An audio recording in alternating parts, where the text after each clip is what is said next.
Imagine you're walking through the world and the sky blackens around you. You start hearing voices scream in the distance. That's when you know a zone-wide event's coming. You better get some friends, you better get some people you don't even know, and you better be prepared for this. One of the most exciting things about Rift is that in addition to all of the static content that people are used to from other games, there's new types of things to do no matter where you go. Whenever you talk about dynamic content, you're talking about individual events that happen throughout the world, but everybody's waiting for that one that ties the entire world together.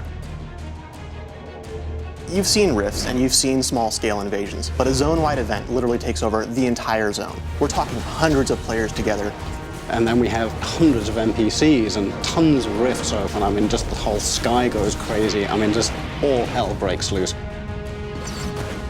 So it is very important for us to listen to our players, and we absolutely do. People said, we'd really love an open grouping system so we can get together in these raids a lot quicker. And that's exactly what we did. When you finally, you reach the biggest things in the game, you see a Colossi, you're not going to think this is a solo encounter, this is something I can do alone. You're going to want to run back down, you're going to want to grab everybody you can, you're all going to want to jump on that thing together. We are offering dynamic content in a way that no other game is, because we are giving players direct control. Ancient wordstones are like a content pinata. This is your way to interact with the world and drive the game and make it do what you want it to do. The most immediate impact the player is going to see is going to be in the quest hubs themselves. Doing the quest, upgrade the hub. By turning on one of the ancient wardstones for your faction, you are turning it off for them. It's a really fun part of the system. You get to go over there, blow up the other guy's wardstone, and then take it for yourself. I get new content, I get new loot. You've hit cap, you've done tons of rifts, you've seen the mechanics of them evolve over time, you've fought back 1,000 invasions and killed every foothold you can see on the map. So what do you do now? What we want you to do is we want you to go find the expert rifts and the raid rifts. Not only are the rifts bigger themselves, but the types of things and the number of mechanics and objects that we're spawning in, it's just magnified. So while we require sort of an elite crew, we also want to make sure that anybody else shows up when they see these things in the world, can help out, can help the fight, can jump in and still get the contribution rewards they've been accustomed to getting.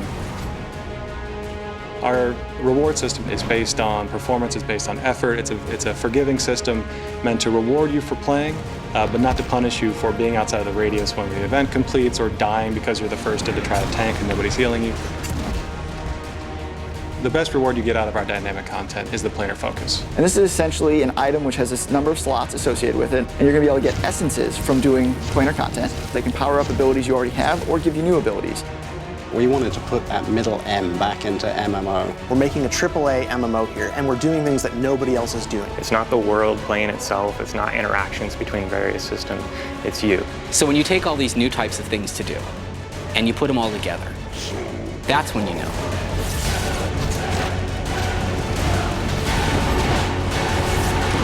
This is Rift.